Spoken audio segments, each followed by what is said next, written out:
Swayam Prabha. Digital India. Educated India.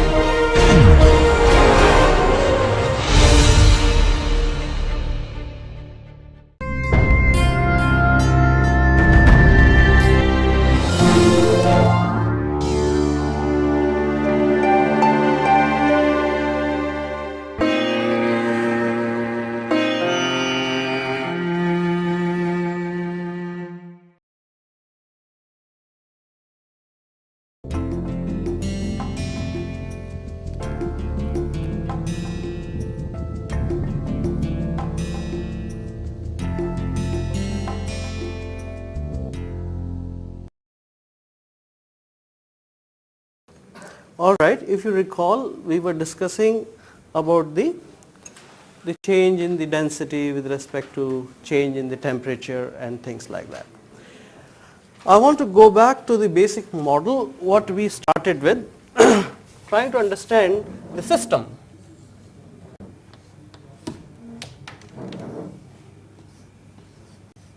Okay. See, we have so far what we have done is we have talked about the sources, okay, different kind of sources, the line sources, the point sources, the industrial sources, the domestic cooking, all kinds of sources we have talked about. So sources we have talked about, and even we have talked about how to find out how big is a source, and that we did through emission inventory. Okay. So not only the source types, but also the power of the source or strength of the source, that we have done so far. So you have a very good idea. Suppose if I ask you, please find out what are the sources in Kanpur. You can do the exercise, and I also tell you, well, find out which are the larger sources like the power plants or the industry or a fertilizer plant. You can do that one. If I ask you, okay, go and find out what are the vehicular pollution sources, that also you can do. Not only you can identify them, you can also quantify them as to how much is the emission, and that is very important when we talk about this system. And you recall, we also talked about the receptors, especially about the health point of view, how the people are affected. Air pollution,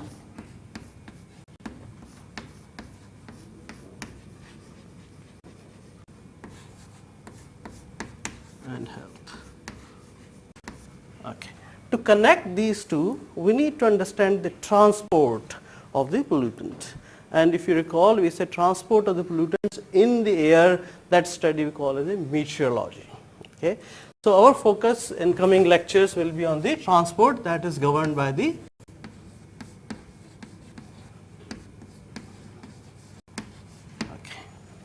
In meteorology, we talk about the two things. Okay.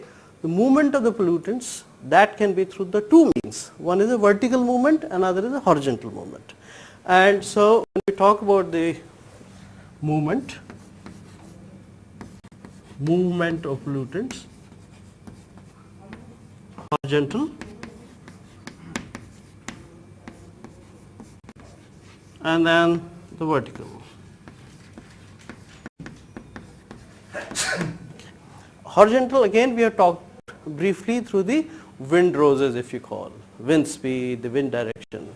But the focus now in this lecture and the coming lecture, how the vertical thing will be decided, how the vertical movement of the pollutants will be decided, how high they will go, how much they will disperse vertically, because that is also very, very important to us.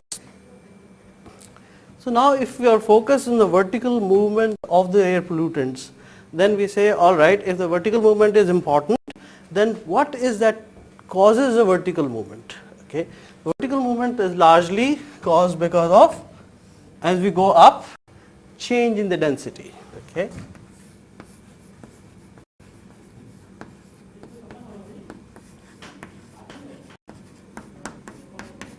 Okay, as we go up, the change in the density, and change in the density, it comes about because of change in temperature. Okay. So we want to see how the temperature changes as we go up vertically, because that's largely going to decide about the vertical movement of my pollutants. things go out from the chimney. You have seen the pollutants. Sometimes you have seen the chimney pollutants just vertically continue to go high and high. Sometimes they just come down. Sometimes they are dancing like a, we call it dancing plume. And sometimes you see very thin plume traveling kilometers and kilometers and things like that. That vertical movement is decided by change in the density and change in the temperature. So our focus will be to see how the temperature changes as we go up. And generally we all know the temperature decreases as we go up. Shimla is always cooler than Delhi. Mount Everest will be more cooler than what we have here. So that we understand that there is a change in the temperature decreases as we go up, especially in the troposphere. Okay, so we want to look at the physics of the things, how they change. Okay, so so we'll try to see this one, but for doing that one, let's take an example.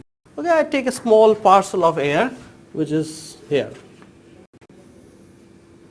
Okay, and suppose I've given it vertical push and the temperature is higher. So as you see, as it goes up, the particle or the parcel of the air becomes bigger and bigger.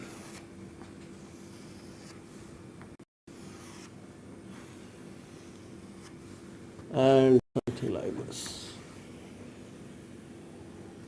Okay. So the vertical movement you see here, this is changing. Because the density decreases, okay, the pressure is decreasing, as a result there is an expansion in the size of the same parcel, same mass, but you see as we go up it changes. So that is what is one thing we have to understand. The pollutants can change like this. And so what is happening, I can say here, there are two things happening. Volume expansion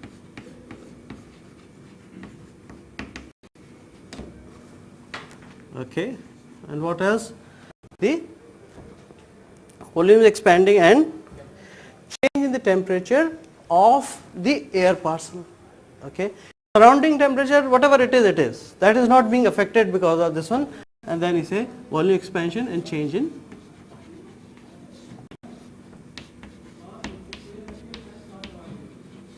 temperature. Okay. Suppose make an assumption here that, well, because of the change in the pressure, as things are moving up, expansion is taking place, but there is no transfer of heat between the parcel of the air that I am considering to its surrounding, okay, which is a reasonable assumption. Things are happening so fast that the temperature transfer or the heat transfer between the air of the particle, air of the air parcel that I am considering with the air surrounding this one. So if you agree with that one, there is no transfer of the heat between the parcel of the air as it is moving up with the surrounding air. What such process is called? Adiabatic process. So assumption, I'm trying to remember, we are trying to address this thing, how the vertical movement of the pollutants will take place, and that will be decided by as it moves up, what will be change in the temperature. So here the assumption, which you all agree, reasonable assumption, it may have some implications, but the process I can define this as the adiabatic process. So we say no change in heat input or output. So the process which we will consider and use that one to address our issue, we call this process, or we assume this one is an adiabatic process.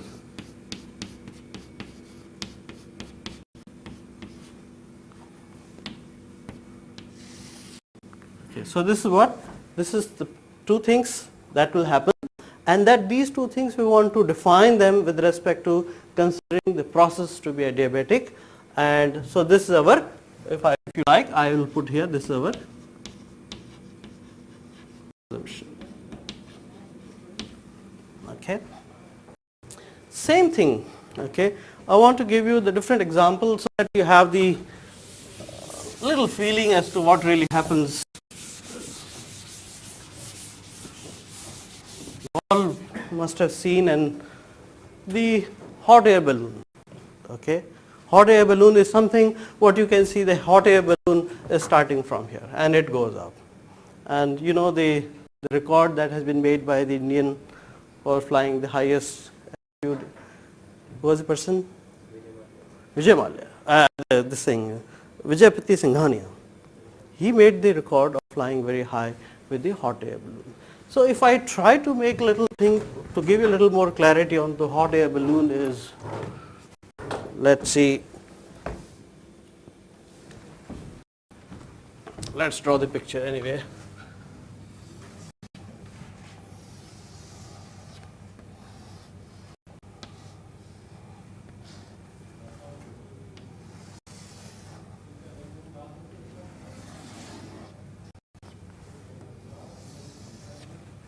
Okay, it might look, generally it is very colorful as you will see.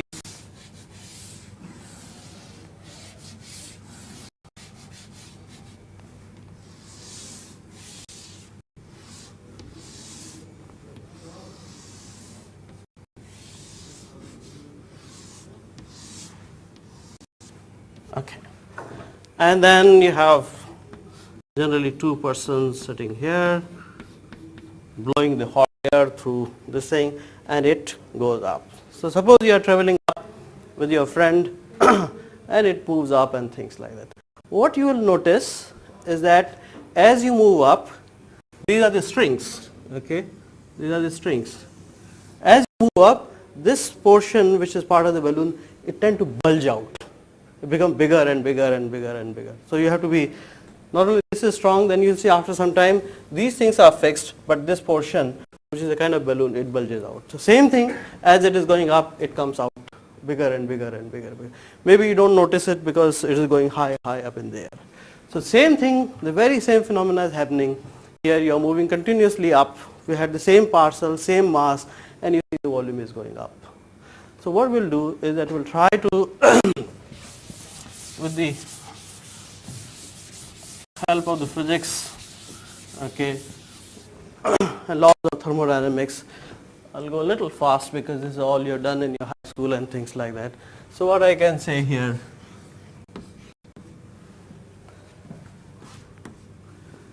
is change in internal energy and the work done. So that you want to represent as du plus dw. Okay, let's say this is equation number 1. I'm not writing, but you can write from the laws of thermodynamics. This is basic equation we have been doing, over the years and years. This one you can write this as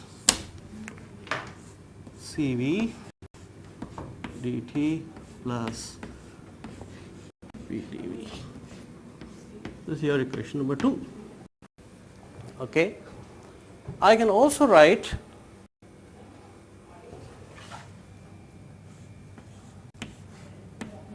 for the unit mass of the air or gases that I am talking about,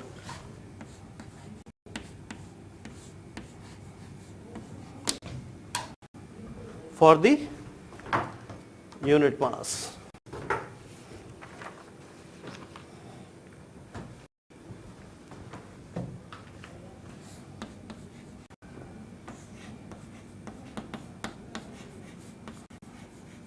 Let's say that is my equation number 3.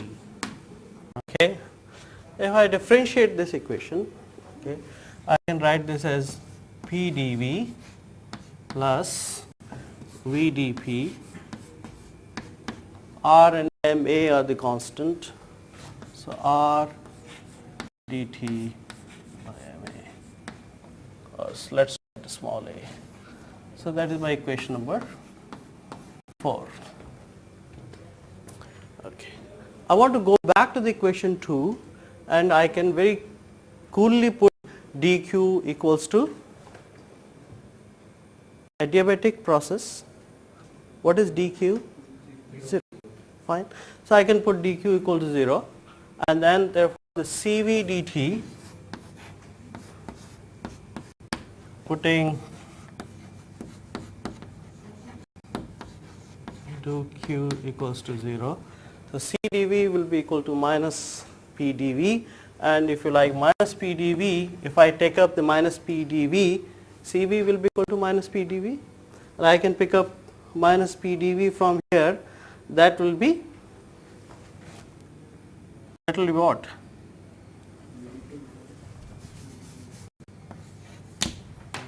CV dt, and then I can, so this is my CV dt equal to minus P dV. Let's go basic with one step one time. And in place of P dV, I can write like this. So this will be equal to R dt MA, okay, minus, should I put minus here? Okay, and then plus VdP.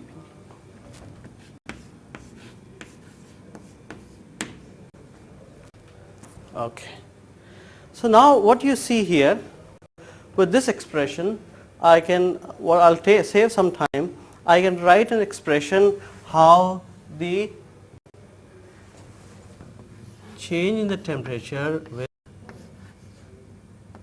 dP. Can you write that quickly? See, you have the dt term here, bring this one here, okay, take the dt out, and you can write the expression for dt by dP, and that expression comes out to be, or if you want to quickly say, want to write that expression and see if it matches with me.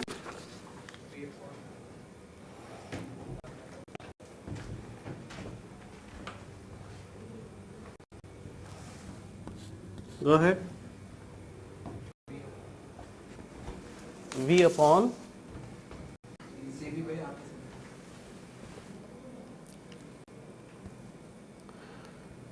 okay, whatever that you come up with. Okay, let's do this one. V upon CV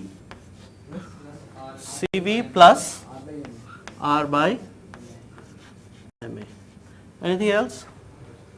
All agree to this thing? Okay. Let's put this on. I again